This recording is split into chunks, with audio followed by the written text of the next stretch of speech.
This is Janjo, and I'm building a deck. Yeah. Hey everyone, this is Jesse from the Janjo Zone. Hope you like this new layout. I know it kind of looks the same, but it's a little bit different. I'm recording like the entire editing thing in Streamlabs instead of recording the base thing and putting it into Premiere and editing through that. So hopefully this can reduce time so I can get out content faster for you guys. So let me know what you think about that. But also, for this week, we are talking about Metal Dragon.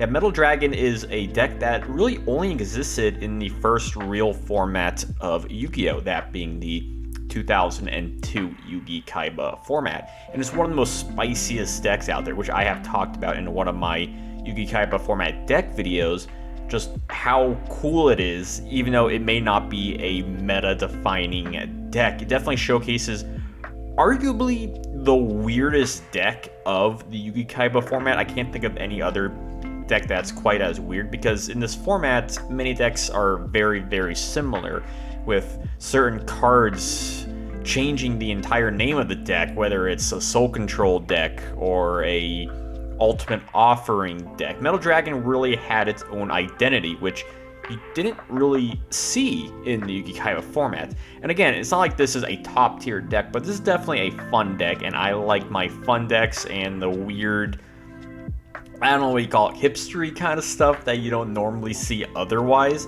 And the original deck, which has kind of been a popularized build of it, was by John Gregory. His build was pretty interesting. It was very gimmicky. You use a lot more cards, a lot more stuff like Last Will, Rebirth of the Cards. I'll hopefully have it linked below. If I don't, it's definitely in my Spice Rack Discord. So that's definitely linked below. So I want to take my own crack at this build. And I think it's probably, honestly, in my opinion, it's the best build out there. There might be like one or two cards you may change out there. Let's say you could cut out Card Destruction for another Swords of Revealing Light. You could add another Last Will. But basically, the whole gist of the deck is to get out, well, your Metal Dragon. Yeah, Metal Dragon's a really badass looking card. It's a Metal Dragon. It has 1850 attack and 1700 defense, which is pretty good. You can beat over Lojin, and it can protect yourself in defense against a Battleox or a Neo the Magic Swordsman. That's pretty nifty. But the thing with Metal Dragon is that in this format, card advantage is a real thing in this. So you're wasting a lot of cards to get out this monster that's okay. You know, it can still get Darkhold or Raigeki or Soul Exchanged, and you're using 3 resources. You gotta use Polymerization, then you gotta use this other card, Steel Ogre Grotto #1, which is a 5 tribute monster with 1400 attack and 1800 defense, and Lesser Dragon, which is a 4-star monster with 1200 attack and 1000 defense, which isn't very good. So we have to play around these cards. Now, the initial build from John Gregory's deck profile used 3 of them, which, look, you can do that, but that's just too much for me, man. So the way I'm doing about it is that you have to go off of what your basics are for the Yu-Gi Kaiba format, and that's, obviously you're gonna have 3 Logins and 3 1700 attack. It's more popular to have the additional one, whether it is Neo or Battleox. Personally, I prefer Neo, just in case your opponent decides to play Yami for whatever reason. At least you'll get the boost from that. You had to cut room to have the other cards, so I decided to cut Battleox for that. Next, we're playing some defensive cards, because we do need a stall sometimes. And what better stall card than Giant Soldier Stone, arguably the best stall card currently in the format. At least he's the most popular one at this time.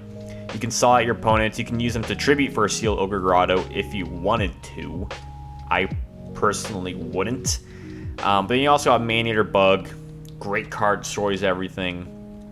And then you got Summon Skull, which a while ago, I wasn't really big on Summon Skull, but I've definitely warmed up to Skull, because it's a very powerful monster. If you can get it on the field unopposed, it's a very scary card. And especially in this deck, which we are running 3 Soul Exchange, it's gonna help. Because if we're running 2 Steel Ogre Grotto, we're gonna want some way to get it out. we're not always gonna want to get it out, but the fact that it makes our Soul Exchange live isn't bad. We can tribute our opponent's monsters, we can set it. Its defense is still high enough to not be a trash card, so that's good. In terms of Lesser Dragon is a lesser card. He's not very good. There's nothing really great about him. I mean, I suppose you could make like a Dragons deck using Lord of D and Blue Eyes and Metal Dragon just to get Lesser Dragon out, but that would be a way more gimmicky deck, and I'm trying to make this a good deck, at least to my abilities to make it good. But with Lesser Dragon, is that he's definitely the one you want to normal summon when using Last Will, because we are running one Last Will, only one. You could bump this up to 2 if you wanted to, because the thing is, if you summon him on the field, really any of these guys, and you use Last Will, and then you fuse into Metal Dragon, you'll get an additional monster, which is actually pretty good.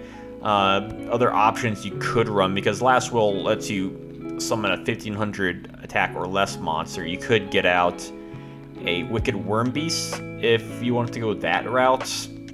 I'm personally not a big fan of Wicked Wyrmbeast, but you could run him. Your main target is either going to be a Steel Ogre Grotto, Lesser Dragon, or a Giant Soldier of Stone. Either way, you're getting a card from your deck, and that's less cards that you have to worry about drawing into. Especially since you can technically search out a piece using Last Will, if you need any of these cards for whatever reason.